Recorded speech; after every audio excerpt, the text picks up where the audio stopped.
research o la investigación de operaciones y un poco todos estos trabajos que en inglés se denominan white collar, o sea, estos trabajos de conocimiento que básicamente son trabajos que buscan optimizar los procesos industriales desde el punto de vista de la organización, desde el punto de vista del recurso humano, desde el punto de vista de cómo mejorar los procesos que hace una empresa.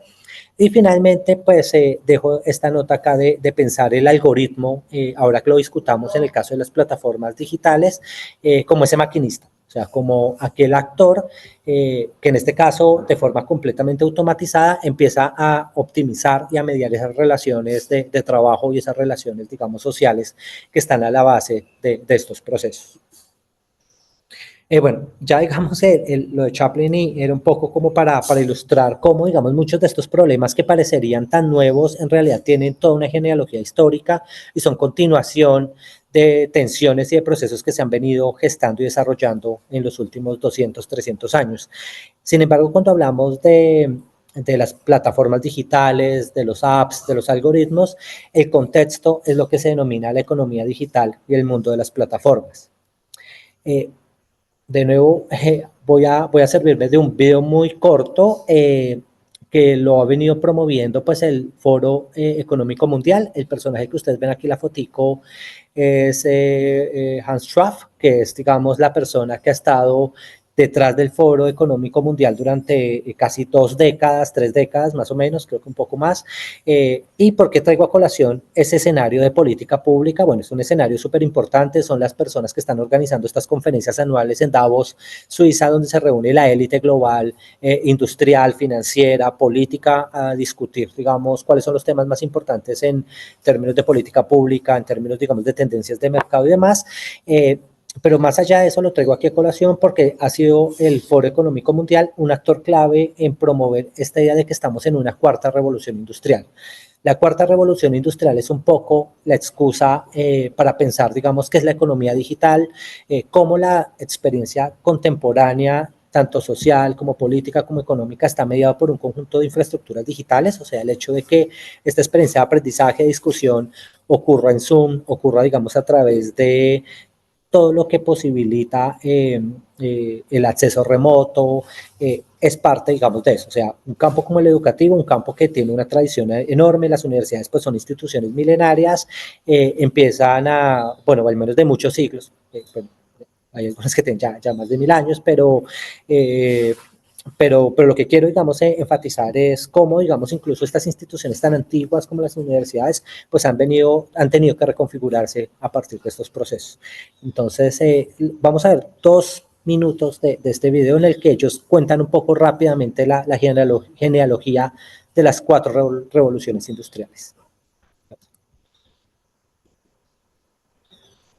Over the past 300 years, one wave after another of technological revolutions have impacted our lives. It started with the first industrial revolution when we discovered how to fully harness the power of steam. Then, as we entered the 20th century, we worked out how to mass-produce products using electricity. This led to a second industrial revolution that lasted all the way up to the 1970s when we discovered digital computers, and then we found ourselves in yet another revolution. But now we're going through a fourth industrial revolution, and it's one that's so radical it makes the previous 3 look like child's play. What makes this fourth industrial revolution so different is that we're well on the way to developing the ability to design and engineer the world around us using the very atoms and molecules it's made of. If you think of atoms and how they're arranged in materials as the digital code of the real world, we're learning how to hack this code and in the process to change our reality. You can see this in areas like gene editing and synthetic biology, where we are quite literally learning how to hack biology by reprogramming DNA.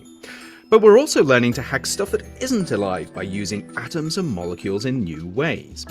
Using nanotechnology and other forms of advanced manufacturing, for instance, we're creating designer materials that can be used in everything from our clothes and our computers to robots, spacecraft, even the food we eat. But this isn't the half of it. What makes this fourth industrial revolution so mind-boggling is the way that we're vastly enhancing this mastery of living and non-living stuff with an incredibly powerful secret source. And this secret source is cyberspace. In the third industrial revolution, we discovered digital computing and we created a virtual world of bits and bytes. And we're now quite literally using this to add a fifth dimension to the world we live in. Of course, we're all familiar with the Bueno, lo voy a dejar hasta ahí.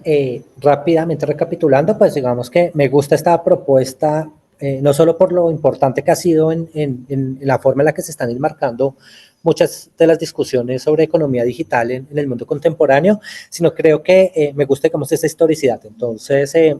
para esta lectura, la primera revolución industrial estuvo centrada en el vapor, la segunda en la electricidad, la tercera en la computación. ¿Sí? Entonces, desde la década de los 50, 60, digamos como el aumento de capacidad de procesamiento de los chips, la democratización de los computadores, y bueno, que fue dejando las bases hacia lo que puede ser esta cuarta revolución industrial, que como una nota crítica, pues es interesante ver cómo, digamos, es un ensamblaje de muchas cosas, y algunas cosas se enfatizan cuando están más de moda que otras. Entonces, en algún momento, por ejemplo, se habló mucho de que la cuarta revolución industrial iba a estar centrada en la ciencia de los materiales, o sea, la capacidad que tenemos actualmente para reconfigurar la tabla periódica, para reconfigurar muchas de las cosas que están a la base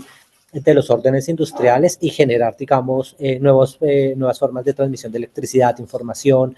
semiconductores cada vez más poderosos y demás. Eso, digamos que ha estado ahí, sigue siendo una de las promesas, pero pues posteriormente con lo de la pandemia, pues vino todo el asunto de la biología sintética, el hecho de que pudiéramos desarrollar vacunas contra COVID en una velocidad tan grande, pues gracias a nuevas tecnologías como el CRISPR, como digamos una gran cantidad de tecnologías que permiten editar genes y que hicieron que ese avance fuera más rápido. Y actualmente, pues con todo el asunto de la inteligencia artificial generativa, pues digamos que ahora la siguiente frontera es esta idea de generar una superinteligencia que a través, digamos, de potenciar la capacidad de cálculo del humano puede ayudarnos a reconfigurar esos órdenes materiales, sociales, políticos y demás. Sigue siendo una promesa, pero bueno, ese es como el marco en el que quería llegar a lo que se denomina pues la economía digital. Este modelo de economía digital lo desarrolla un sociólogo británico que se llama Richard Hicks. Richard Hicks cuenta un poco que la economía digital debería entenderse ante todo como un proceso y como un proceso acumulativo que arranca por lo que él denomina el core de lo digital, que es básicamente el desarrollo del sector IT o el sector de información, telecomunicaciones y tecnología, que es básicamente aquellas compañías y sectores de la economía que están dedicadas a la producción de hardware, todo el desarrollo de software, a todo el desarrollo de telecomunicaciones y de servicios informacionales, que es, digamos, la infraestructura base a partir de lo cual se ha empezado a generar un conjunto de cambios en otros sectores. Él habla de que hay un sector más allá del core, del IT core, que él lo denomina la economía digital propiamente. Acá son, digamos, sectores de mercado que han surgido a partir de nuevas configuraciones de lo digital, pero que han sido desde un principio nativamente digitales. Entonces, él aquí ubica, por ejemplo, la economía de plataforma, iniciativas, pues empresas como Uber, empresas como Rappi, que lo que hacen es generar, digamos, una app, lo que hacen es generar, digamos, un conjunto de interfaces mediadas algorítmicamente para revolucionar o cambiar sectores económicos previos. Entonces, en el caso de Uber, lo que ellos intentan cambiar es los sistemas públicos de transporte, específicamente la forma en la que han operado, por ejemplo, los taxis en las grandes ciudades a nivel global. En el caso de Rappi, pues optimizar todos los sistemas de reparto que unen clientes y restaurantes. Y bueno, hay un conjunto de iniciativas. Aquí también aparecen cosas como la sharing economy, la gig economy, que muchas veces pues se confunden con esto, pero pues en la siguiente diapositiva quisiera puntualizar un poco qué entendemos por economía de plataforma concretamente, y por qué, digamos, importa en un contexto como el colombiano. Y finalmente Hicks señala que existe una cosa que se denomina la economía digitalizada, que son todos los sectores que preexisten a la economía digital, que la exceden incluso en términos de participación de mercado, tamaño y demás, pero que cada vez más están influenciados por lo digital porque encuentran en lo digital una forma de expandirse o de optimizarse. Entonces aquí encontramos, por ejemplo, la agricultura de precisión, la economía algorítmica, que aquí básicamente pues se refieren al trading automatizado, o sea, la forma en la que un conjunto de algoritmos, un conjunto de sistemas de cálculo automatizado pues han hecho que las transacciones en la bolsa pues se optimicen y se hagan, digamos, a nivel de segundos casi, para o conseguir valor o aprovechar, digamos, diferenciales entre oferta y demanda y que el broker pudiera tener una mayor ganancia. Está todo el asunto del e-commerce y, bueno, toda la expansión y cómo, digamos, esos negocios tradicionales se han venido centrando en lo que son estas infraestructuras digitales. En el caso de las plataformas, que es concretamente lo que analizamos en el proyecto Fairword y que es, digamos, la forma en la que yo entro a analizar los algoritmos en relación al trabajo, las plataformas, digamos, se definen ante todo como empresas que usan los recursos digitales para mediar interacciones entre clientes y proveedores de servicios. Y en esa mediación es donde ellos centran su producción de valor. El modelo que vemos acá lo desarrollaron Jamie Woodcock y Mark Graham, que son investigadores de la Universidad de Oxford y que son, digamos, Mark Graham es pues el líder global del proyecto Fairword. Y aquí lo que hace es, digamos, presentarle un mapa de lo que puede ser el trabajo de plataforma. Él define dos variables que creo que son importantes para entender el fenómeno. Una variable es la variable geográfica, que lo denomina, aquí aparece en inglés bajo el término de Geographic Stickiness, que es básicamente qué tan importante es la geografía para que opere la plataforma, donde hay dos opciones. Es muy importante y poco importante. Ya les voy a explicar qué significa eso. Y la otra variable es temporal, y es, digamos, qué tanto dura el trabajo. Entonces, la temporalidad del trabajo. A partir de esos dos ejes, él define como 4 posibles trabajos de plataforma, 4 posibles sectores. Cuando, digamos, la temporalidad es corta, o sea, cuando el tiempo de contratación o el tiempo en el que la persona puede conseguir trabajo en una plataforma es corto y no importa la geolocalización, hablamos de cloud work o de trabajo de nube, pero en el caso de microwork, que, bueno, aquí no lo voy a explicar, pero pues es una de las áreas que analizamos en el proyecto Fairword, que son, digamos, todas esas personas que a través de plataformas como la plataforma de Amazon, que se llama Mechanic Turk, o a través de empresas que se dedican, por ejemplo, al entrenamiento de algoritmos para inteligencia artificial, se le ofrece a las personas microtrabajos, o sea, usted lo que tiene que hacer es entrar a un repositorio de imágenes, identificar dentro del repositorio dónde están las motos, dónde están los semáforos en verde, pero ese trabajo usted lo puede hacer una única vez a la semana durante media hora y solo le vamos a pagar por eso. Entonces, ese es un trabajo que no importa dónde usted lo haga, o sea, usted lo puede hacer en Colombia, en Nigeria, en Estados Unidos. Lo importante es que haya disponibilidad de tiempo y pues algún tipo de habilidad muy básica. En el otro eje, digamos, en el que tampoco importa tanto la geolocalización, pero donde la duración del trabajo sí importa, hablamos también de trabajo de nube, pero ahí hablamos ante todo del modelo de trabajo del freelancing. Entonces, todas las personas que hacen freelancing se ubican ahí. Que esto ha sido muy importante, por ejemplo, para sectores como el diseño gráfico, artistas, correctores de estilo, que han encontrado en distintas plataformas una forma de conseguir trabajo a nivel global. Entonces, estas plataformas lo que hacen es mediar demanda de servicios, por ejemplo, de diseño gráfico, de codificación, y usted puede operar como trabajador en cualquier lugar del mundo porque no importa dónde usted está ubicado. Y los otros 2 cuadrantes es el contraste, son lugares en donde la ubicación geográfica sí importa. Y aquí digamos que es donde nosotros nos centramos a analizar las plataformas digitales, porque en este eje en el que la temporalidad del trabajo es alta y la necesidad de ubicación es importantísima, pues ahí encontramos básicamente las formas de trabajo asalariado tradicional. Si el trabajador de fábrica que tiene que ir todos los días a la fábrica, que tiene que ir, digamos, todos los días, o la vendedora en un centro comercial que tiene que cumplir un horario de 8 a 5 de la tarde, tiene que ir de lunes a sábado, y es importante que vaya a la sede del centro comercial que está en Ayuelos, porque es ahí donde están los clientes. En el caso de estas plataformas digitales, ancladas geográficamente, la ubicación importa mucho porque el modelo de negocio depende de lo geográfico. Entonces pensemos, por ejemplo, en una plataforma como Uber. Uber, digamos que a pesar de que es un actor que opera globalmente, la forma de trabajo que ofrece es profundamente georreferenciada. O sea, usted necesita tener un carro en una ciudad como Bogotá con una dedicación específica de tiempo para que la plataforma sea operativa, porque las cosas que ocurren ahí no pueden ser, digamos, hechas de forma en la nube, sino que necesitan que haya una ancla porque el servicio servicio está geográficamente mediado. Lo mismo pasa con las plataformas de reparto como como Uber Eats, perdón, como Rappi, donde usted necesita un pool, digamos, de personas dispuestas a hacer las entregas, pero pues en los tiempos de vinculación sí, lo que nos ofrece la economía de plataforma es que son cortos, ¿sí? La promesa de flexibilidad y ante todo la idea de que es posible lograr mayor eficiencia en estos servicios cuando usted no tiene una persona de tiempo completo dedicada a lo mismo, sino cuando tiene un pool, digamos, o una reserva de personas que están dispuestos a hacerlos mediante una tarifa flexible.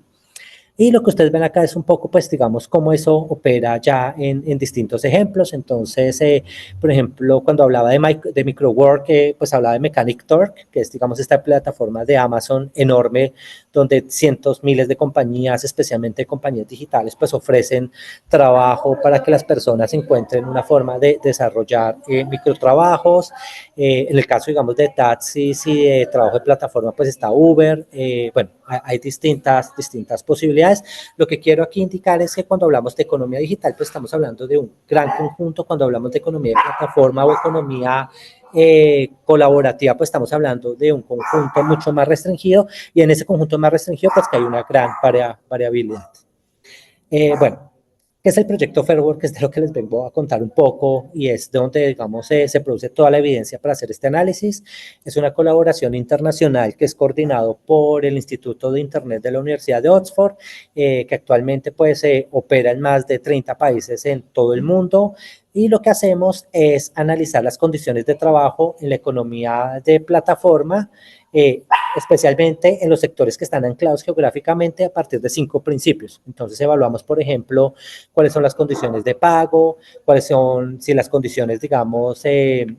administración son justas en términos, por ejemplo, de los riesgos que tiene que asumir una persona cuando trabaja en una plataforma, qué tan justos son los contratos. Entonces, si hay, digamos, algún tipo de cláusula que pongan una carga desproporcionada sobre la persona que busca trabajo en estas plataformas, el asunto de la administración justa, que tanto, digamos, cuando una persona tiene un problema puede apelar a un humano, porque muchas de estas cosas pues están completamente automatizadas, y no solo a eso, sino que también que tanto se garantiza el debido proceso en estas dinámicas.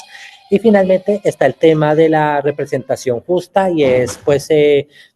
qué tanta capacidad de asociación y de negociación tienen los trabajadores cuando se enfrentan a estas compañías de tecnología. Hemos hecho distintos informes a nivel global. En Colombia hemos publicado hasta el momento 3 informes y este año estamos desarrollando el 4º informe de análisis de las condiciones de trabajo en la economía de plataforma. Y bueno, eso es como el proyecto marco. Lo que les quiero presentar a continuación rápidamente es como una aproximación a cómo analizar algoritmos y su papel, digamos, en la configuración de trabajo. Eso lo hago a partir del dataset que hemos construido en el proyecto Fairwork, que en el momento hemos reunido cerca de 400 entrevistas con trabajadores de plataforma de distintos sectores: transporte, reparto, trabajo doméstico, servicios estéticos, y recientemente hemos empezado a trabajar con trabajadores de inteligencia artificial, de aquellos que están entrenando algoritmos para plataformas específicas. Y la reflexión que voy a presentar a continuación pues sigue una mirada centrada en el análisis discursivo y una mirada que llamamos dubosiana sobre los datos, que hace referencia pues a un clásico de la sociología que era Webb Du Bois, uno de los padres de la sociología negra a nivel, pues de la sociología en general, pero pues específicamente de los estudios afroamericanos en Estados Unidos y del papel que tiene, digamos, toda la intelectualidad negra en estos temas, que básicamente es una mirada que es descriptiva, inductiva y política. Política en el sentido de que pues hay un interés también en mejorar las condiciones de trabajo de quienes participan en estos ámbitos. Bueno, ya entrando un poco ya en materia, bueno, como estoy de tiempo, permítanme un segundo. Reviso, creo que vamos bien, listo. Bueno, el tema central que queremos analizar aquí es el de administración algorítmica. Y lo que está en el centro de la administración algorítmica son los algoritmos. Una definición de Wikipedia, solo para tener, digamos, un referente concreto, es, bueno, los algoritmos, tanto en matemáticas como en lógica, como en ciencia de la computación, definen los algoritmos como un conjunto de instrucciones o reglas definidas y no ambiguas, que están ordenadas y que permiten tipificar y solucionar un problema. sea de cómputo, de procesamiento de datos y demás. Un algoritmo es el triage, que es, digamos, esos procedimientos con los cuales se clasifican los pacientes cuando entran a emergencias en un hospital para ver qué tan grave es su situación y cuál debería ser la trayectoria de atención. Un algoritmo también es, en un sentido general, una receta estandarizada. Y bueno, aquí cuando hablamos de algoritmos en términos de plataformas, estamos hablando de muchos conjuntos de instrucciones que buscan solucionar problemas específicos de operación de la plataforma. Esto lo combina un poco con la definición de Burrell y Fourcade, que son dos sociólogas de la tecnología que señalan, digamos, que la combinación de conjuntos de datos masivos con procesos, y aquí algoritmos son estos procesos que son escritos en código informativo para clasificar, organizar y extraer o explotar información, están casi presentes en todas las grandes instituciones sociales hoy en día. Entonces, el problema del algoritmo es que es elusivo, pero pues es importante tenerlo en cuenta y empezarlo a problematizar porque pasa por todo, pasa, digamos, por la forma en la que consumimos contenido en Spotify, en Netflix, pasa, digamos, por la forma en la que buscamos información, en la forma en la que nos clasifican las noticias y cada vez más en la forma en la que muchas personas consiguen trabajo y logran tener un sustento, porque pues esos mercados cada vez están organizados más por estos procesos informacionales. Y finalmente, una advertencia de ya un poco respecto a los algoritmos, y es que hay que tener cuidado también, o sea, hay que reconocerlos y empezarlos a estudiar como un elemento constitutivo de muchos procesos sociales, pero tener cuidado porque los algoritmos han asumido un papel mítico, especialmente en una era obsesionada con la tecnología que le ha permitido casi vestirse de divinidad. Entonces, conceptos como el algoritmo se han convertido en abreviaturas descuidadas, términos del argot para confundir sistemas complejos multipartitos con sistemas simples y singulares. Esta advertencia la traigo a colación porque finalmente muchas veces en muchas discusiones sobre plataformas se habla sobre el algoritmo, pero cuando uno empieza a abrir la caja negra se da cuenta que en realidad lo que hay es un conjunto amplificado de algoritmos y de procedimientos que apuntan a problemas específicos. Entonces, si uno quiere entender su operación, tiene que ir problema por problema y empezar a hacer como un ejercicio de ingeniería inversa. Bueno, ya el asunto de administración algorítmica, entonces por administración algorítmica se entiende ante todo el control parcial o total con un grado de automatización de las relaciones de trabajo mediante sistemas computacionales. Estos proveen de forma significativa mecanismos de dirección, evaluación y disciplinamiento. Entonces, si en algún momento ustedes sienten que la interacción con una plataforma, no necesariamente una de estas plataformas digitales que yo analizo, pero sí, por ejemplo, en el trabajo en el que ustedes hacen en cualquiera, en una empresa, en una universidad, que hay un sistema tecnológico que les está dando a ustedes dirección, evaluación y algún mecanismo de disciplinamiento, ya hemos caído bajo la administración algorítmica. ¿Qué entra bajo la esfera de la administración algorítmica? Pues temas como la programación y la secuenciación de tareas, la supervisión, registro y evaluación de actividades, la elaboración de informes para la finalización de tareas y, ante todo, el desarrollo de sistemas de estímulos y recompensas para la ejecución, frente a la ejecución del trabajo. Bueno, teniendo eso en cuenta, entonces, lo que les voy a presentar a continuación es un análisis de lo que ocurre en plataformas de rail hailing o en plataformas de transporte privado, o sea, en Uber, en InDriver, en Cabify, bueno, cualquiera de estas plataformas que opera en Colombia o a nivel global, y específicamente me voy a concentrar en un tema que es el de ingreso dinámico. Entonces, una de las cosas que han traído las plataformas y que las hacen tanto atractivas como, como bastante polémicas es el asunto de que las tarifas no son estables, sino que las tarifas se calibran a partir de un equilibrio entre oferta y demanda, condiciones locales, digamos, de ejecución de la actividad, temas como el clima, temas, digamos, como la demanda y demás.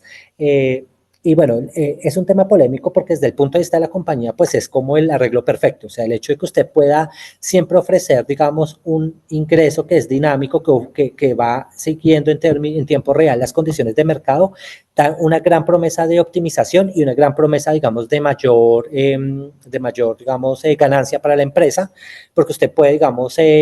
siempre buscar la forma en la que usted puede bajar más los costos, porque siempre va a tener un conjunto de oferentes, siempre va a tener usted información sobre cómo los mercados evolucionan, entonces eso es fundamental. Sin embargo, cuando uno está en el otro lado, cuando usted ya no es únicamente la empresa, sino que usted es la persona digamos que le corresponde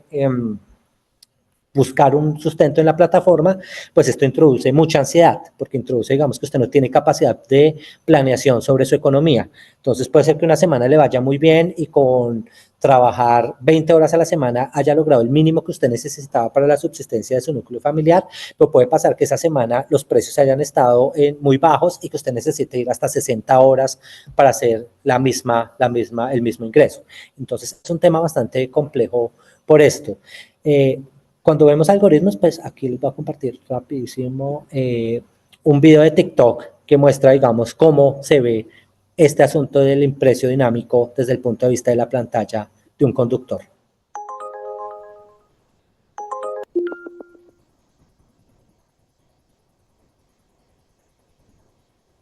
Está todo el asunto de la geolocalización, digamos, la triangulación con sistemas de transporte y asuntos como la racha, que es, digamos, la forma en la que las plataformas buscan también que los servicios queden concatenados como una forma también de aumentar la eficiencia. Muchas veces pues, eso genera mayores estímulos. Aquí ustedes ven pues una tarifa en Medellín, que pues Medellín es famoso por todo el proceso de gentrificación que ha hecho que también que las tarifas de estos servicios pues sean altísimas, pero también ha aumentado el costo de vida de los trabajadores, entonces no necesariamente pues repercute en mejores condiciones para ellos tampoco. Bueno, cuando uno ve un algoritmo, entonces cuando estamos hablando de algoritmos, en este caso pues estamos hablando de procesos para solucionar problemas específicos. Lo que ustedes ven acá es cómo luce en términos, digamos, de formales, o sea, como una fórmula matemática, cómo luciría, por ejemplo, el algoritmo de definición de precios de Uber. Este es un algoritmo relativamente sencillo donde, digamos, la tarifa, que es el precio que tiene que pagar quien pide el servicio, es ante todo, digamos, la combinación de tres variables. Por una parte, la distancia entre el pasajero y el conductor, por otra parte, los tiempos estimados de llegada y por otra parte, el rating o la calificación que tiene el conductor, donde entre más alta sea la calificación, el algoritmo tiende, digamos, a priorizar esos conductores para que ejecuten el servicio. Y este alfa, beta y gamma que aparecen aquí son, digamos, como pesos específicos que tiene cada una de estas variables con el fin de optimizarse. Aquí es donde esto se complica, o sea, esto que parece tan sencillo, estos tres alfa, beta y omega, en realidad son tres algoritmos diferentes que son algoritmos de optimización y esto se hace a través de lo que en matemáticas se denomina como como teoría del grafo, es decir, como una red. Es una red social en la que quien pide el servicio, o sea, el pasajero y el conductor, están unidos por un vector que es la distancia geográfica y a ese vector, digamos que lo que se busca es no únicamente que se optimice la distancia geográfica, sino también, digamos, condiciones como el tráfico y especialmente que darle prioridad a aquellos conductores que tienen una mejor evaluación. El algoritmo de Uber también tiene una cosa que es lo que se denomina el factor de aumento o search factor, que es básicamente un factor que lo que hace es normalizar los precios de acuerdo a la situación específica de mercado, que es básicamente pues un asunto de oferta y demanda. Entonces lo que ustedes ven acá es que R es el número de pasajeros solicitando el servicio y del número de conductores disponibles. Entre mayor sea el número de servicios requeridos y menor el de conductores, pues la tarifa va a empezar a tener un aumento sustancial, que es lo que pasa en horas pico. Bueno, ¿qué pasa y cuál es el problema con estos algoritmos? Entonces, les quisiera compartir un trabajo que acaba de publicar la Universidad de Oxford, fue publicado hace un mes por un equipo de investigadores del Departamento de Ciencias de la Computación, donde ellos lo que hacen es un análisis que se denomina auditoría de algoritmo. Como ustedes saben, estos algoritmos, uno intenta reconstruir un poco todo el proceso a través de lo que las mismas plataformas comparten, que es muy poco, porque muchas de estas cosas están protegidas con secreto industrial y demás, y porque pues, es el núcleo de su producción de valor, pero es posible, digamos, a través de literatura, es posible también a través, digamos, de mecanismos como el que usa la Universidad de Oxford aquí, que es el de auditoría de algoritmos, reconstruir lo que pasa acá. Entonces, ¿qué hicieron este grupo de investigadores? Entre el año 2016 y 2024 encuestaron de forma periódica a 258 conductores en Reino Unido, específicamente en la ciudad de Londres, y lograron documentar 1.5 millones de viajes realizados por esos conductores durante ese tiempo. Ellos se dieron cuenta que el algoritmo de optimización de precios, que es ese que les acabé de mostrar, tiene muy malas, digamos, resultados desde el punto de vista del trabajador.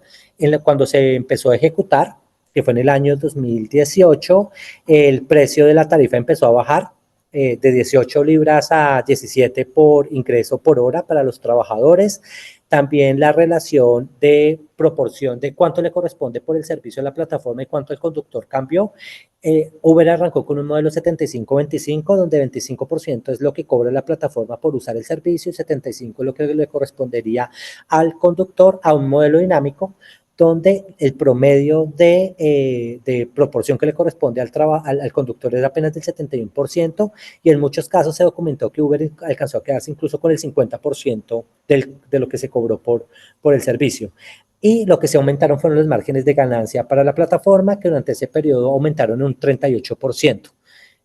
pasando de 8 libras 47 a 11 libras 70 por hora en ruta cuando se implementó el nuevo algoritmo. Esto es un ejemplo, digamos, de los tipos de métodos que uno tiene que desarrollar para poder entender cómo las plataformas operan en la práctica y cómo los algoritmos afectan situaciones de trabajo. Aquí ellos lo que hicieron fue construir su propia base de datos con ayuda de los trabajadores. En el caso colombiano no hemos llegado allá, hasta ahorita estamos empezando a hacer auditorías de algoritmos, pero sí hemos estado muy centrados en el tema de definición de ingreso. Entonces, lo que hemos venido haciendo durante estos años es estimar, por ejemplo, cuál es el ingreso bruto por hora en las distintas plataformas que operan en el país y cuál es el ingreso neto. El ingreso bruto es lo que la persona recibe pues en un sentido amplio por estar en la plataforma, como el ingreso sin tener en cuenta ninguno de los costos, y el ingreso neto es cuando restamos costos de operación que van desde gasolina, alquiler del carro, asuntos como la alimentación, pago de SOAT, pago de seguros y demás. Entonces, bueno, cuando eso se tiene en cuenta, pues empieza a haber una gran variabilidad en las plataformas. En Colombia hemos analizado pues plataformas no solo de transporte, sino también de reparto y de trabajo doméstico. Lo que ustedes ven aquí es lo que se denomina la línea del ingreso mínimo vital, que es un cálculo que se hace de cuánto debería ganar una persona al mes para cubrir no únicamente el salario mínimo, sino ante todo cubrir, digamos, lo que se conoce pues como una vida digna, o sea, que le permita cubrir temas como ahorro, recreación, educación y dejar algún margen de ahorro. Y bueno, en Colombia únicamente las personas que trabajan con Uber y un caso específico que fue Tuali, que es una plataforma de trabajo de servicios cosméticos, algunas trabajadoras lograron tener, digamos, umbrales de ingreso por encima de eso, pero como ustedes se dan cuenta, pues la mayoría de trabajadores están por fuera de ese umbral.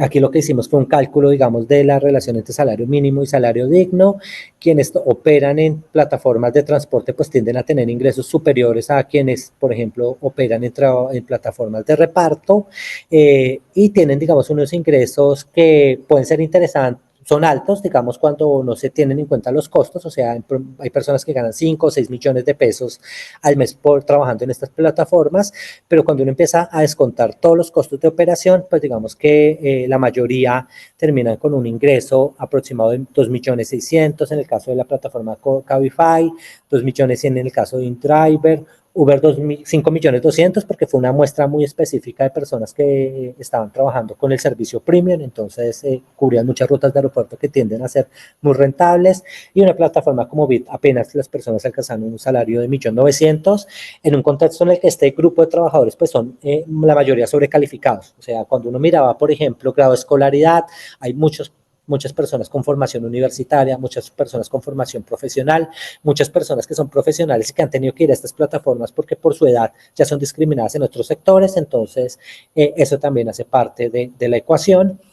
Sin embargo, el ingreso no es todo. Nosotros también analizamos, por ejemplo, cuánto tiempo dedican a la semana al trabajo de plataformas. Lo que ustedes ven acá en esta línea es, bueno, es un diagrama de dispersión entre dos variables. Por una parte, la edad de los trabajadores y por otra parte, el número de horas promedio trabajadas. Y ustedes se dan cuenta que el promedio es 50 horas, que es bastante alto, pero la gran mayoría de personas están hay muchísimas personas sobre las 50 horas, hay muchísimas personas sobre 60 horas, 70, 90, e incluso alcanzamos a documentar personas que manifestaban que trabajaban a la semana casi 100 horas. Y bueno, Entonces, este tipo de caracterizaciones en el país nos han ayudado, digamos, a construir evidencia sobre qué es lo que las plataformas digitales han traído en términos de oportunidades laborales. O sea, para muchas personas han sido una alternativa real frente a grandes restricciones que le ofrece a uno la economía formal y toda la precarización de la economía informal. Sin embargo, pues dada la magnitud de estas plataformas, el dinero que recogen, si hay un reclamo por mejorar condiciones de ingreso, porque pues, los algoritmos, específicamente los algoritmos de precio dinámico, tienden a ser bastante injustos, como ustedes se pueden dar cuenta, y tienden a no compensar, digamos, los costos en los que tiene que incurrir el trabajador. Y quisiera cerrar un poco mostrando como direcciones futuras hacia donde se está moviendo este análisis de los algoritmos de trabajo, específicamente una metodología que se llama el Data Sprint. Esta es una imagen del Data Sprint que hicimos hace 3 semanas, perdón, en la Universidad del Rosario con conductores que hacen parte de una asociación que se llama Sinantrap, que son, digamos, conductores de aplicación de transporte que se han venido asociando y que están intentando, digamos, tener una voz colectiva con las grandes plataformas para demandar protección ante todo, porque pues digamos que aparte de los asuntos de ingreso, las plataformas también pueden ser bastante complejas en términos de exposición a riesgos como inseguridad ante todo, persecución policial por el limbo en el que operan las plataformas, pero también el asunto de ingreso. Y lo que hicimos en este espacio fue un poco con los trabajadores analizar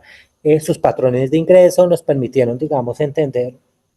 cómo opera la plataforma y hicimos un ejercicio de construcción de un algoritmo alternativo al de la plataforma, de lo que debería ser un algoritmo justo que recogiera un poco las preocupaciones de los trabajadores. Aquí está, digamos, el algoritmo un poco en su estructura de diagrama de flujo y aquí un poco la matemática, las ecuaciones que buscan formalizarlo, pero básicamente lo que ellos nos estaban diciendo es que el algoritmo que opera actualmente en las plataformas, específicamente en plataformas como Uber, como ustedes se pueden dar cuenta, pues es un algoritmo ante todo de oferta y demanda. ¿Sí? Lo único es que hace un diferencial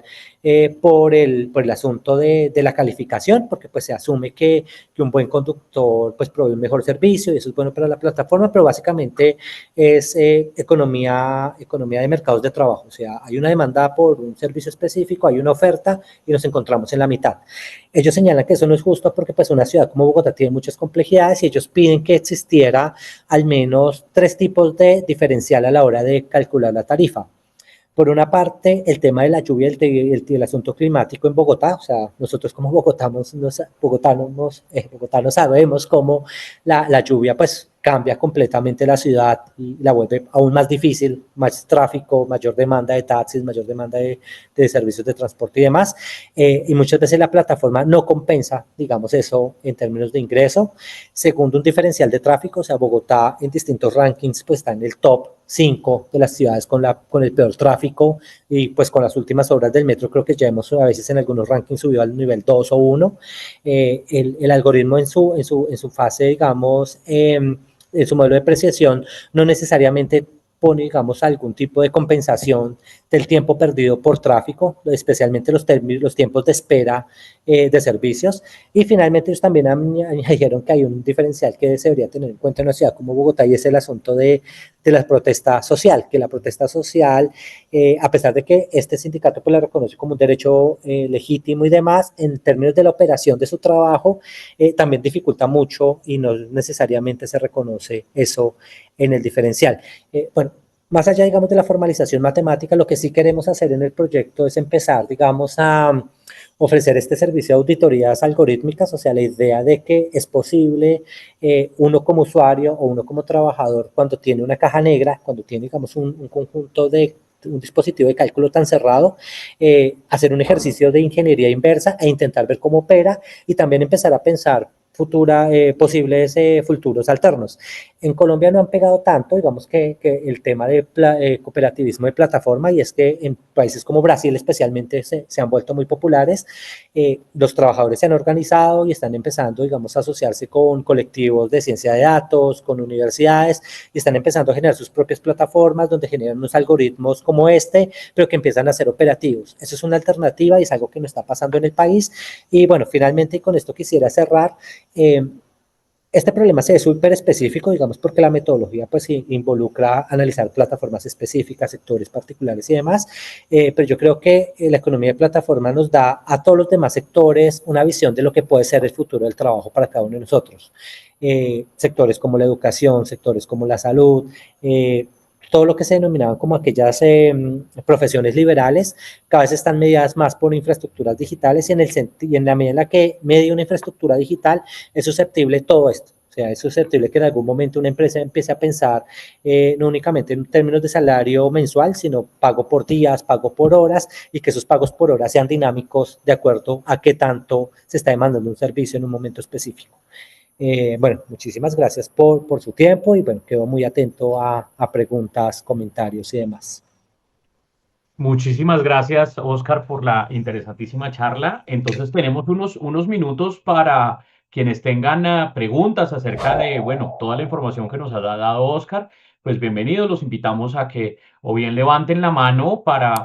darles paso a sus preguntas o bien escriban sus preguntas en el chat. Mientras ustedes van pensando quienes levantan la mano y van pensando sus preguntas, yo le hago una pregunta a Oscar. Em, me parece sumamente interesante, Oscar, todo lo que nos has mostrado, pero digamos, estoy pensando un poco em, en esa práctica que tienen, por ejemplo, los pilotos, ¿no? Que después de ciertas horas de vuelo, el piloto en donde sea que lo coja a su límite, tiene que aterrizar y descansar obligatoriamente, que parece que eso no ocurre con los, por ejemplo, conductores de InDriver, ¿hasta dónde en todo lo que han investigado con Fair Work hay algún intento como de meter como un factor diferencial dentro de ese cálculo como el estado de, qué sé yo, cansancio, salud mental, agotamiento que puede tener un conductor? Pero yo puedo ser el mejor conductor del mundo, pero pues si me ponen a trabajar 100 horas a la semana, como esa gente que tú mostraste en algún momento, pues puedo ser un peligro para la sociedad. ¿Hay algún intento en esta tecnología de como empezar a meter esos como factores a tener en cuenta en estos cálculos?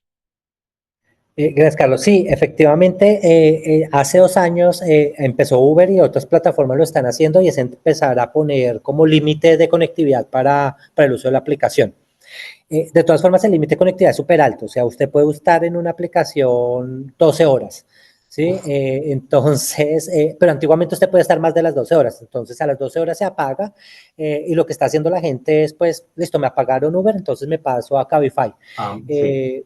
Porque de todas formas está el asunto también de autodisciplinamiento, entonces bajo esta idea de que usted es su propio jefe a la larga,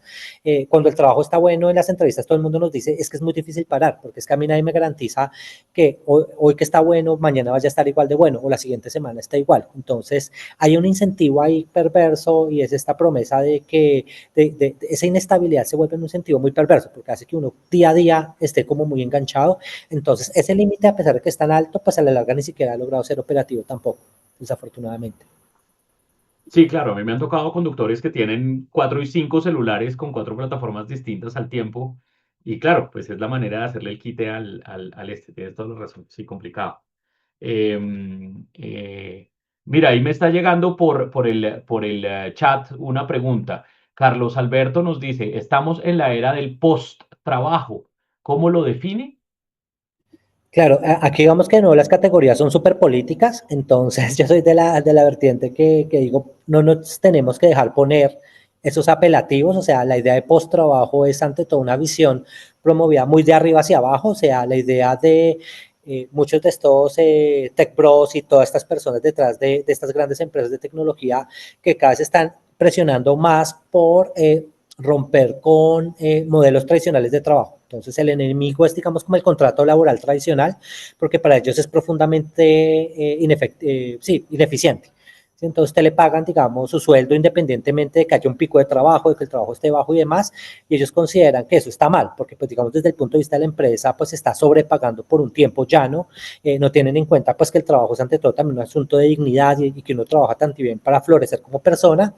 Entonces, estas ideas de post-trabajo es ante todo como un trabajo, un futuro que se nos quiere imponer, donde ellos dicen, claro, ya estamos allá, pero es también como la profecía que se autocumple. Entonces, si empezamos a precarizar el trabajo, si solo estamos ofreciendo trabajos en tiempos, digamos, muy específicos, ya no podemos, ya no tenemos un trabajo a término indefinido, ya ni siquiera tenemos un trabajo a un término anual, sino que estamos teniendo trabajo del día a día, pues eso ya es post-trabajo, pero pues es una profecía que se autocumple y es ahí el riesgo. O sea, ellos ya nos quieren imponer esa categoría, yo digo que no la aceptemos, pero algunos dirían que sí estamos efectivamente ya en el post-trabajo. Sí. Bueno, y mientras llegan más preguntas, con esta cuestión de las plataformas de transporte tipo Uber, nosotros tuvimos aquí una pelea grandísima porque entonces decía, el Ministerio de Transporte decía, este es un problema del Ministerio de TICS, de Comunicaciones. El Ministerio de TICS decía, pues la aplicación no tiene ningún problema, o sea, como aplicación, la aplicación está bien, el problema es usted qué haga con ella y eso es un problema del Ministerio de Transporte, como que se tiraban la pelota y no se sabía quién iba a regular eso. De todas estas conversaciones y de las investigaciones que han hecho, de pronto no se siente que es que debería tal vez existir como un ministerio nuevo, como una oficina nueva que regule como esta integración de la tecnología a las cosas más tradicionales que nosotros conocemos. Sí, y es un problema enorme, o sea, porque hablando, por ejemplo, con el profesor Iván Jaramillo, que es profesor de la Universidad de Jurisprudencia y que ahora es viceministro de Trabajo, nos reunimos precisamente cuando estaba haciendo todo el asunto de la reforma laboral, un poco para mostrar que si bien es muy válido el esfuerzo de regular economía pues, digamos, plataformas de delivery, como Rappi, que fue lo que finalmente terminó en la reforma laboral, dejamos por fuera, pues, transporte, dejamos por fuera, por ejemplo, servicios educativos, toda la gente que está ofreciendo, por ejemplo, trabajo de coaching o de instrucción de yoga y demás a través de plataformas, y dejamos también por fuera el teletrabajo, el trabajo remoto, el trabajo de nube y demás, y hay un poco de frustración porque, claro, las formas jurídicas y las formas de operar del Estado son muy lentas, entonces la sociedad va allá y la regulación va acá apenas, entonces creo que sí es necesario pensar otras formas de regulación y creo que va muy en la línea de lo que dice Carlos. O sea, esto no opera ya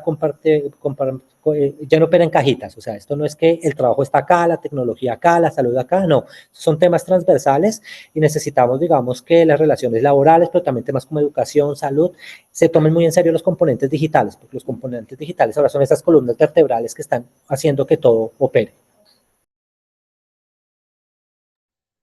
Súper, muchas gracias. Aquí tenemos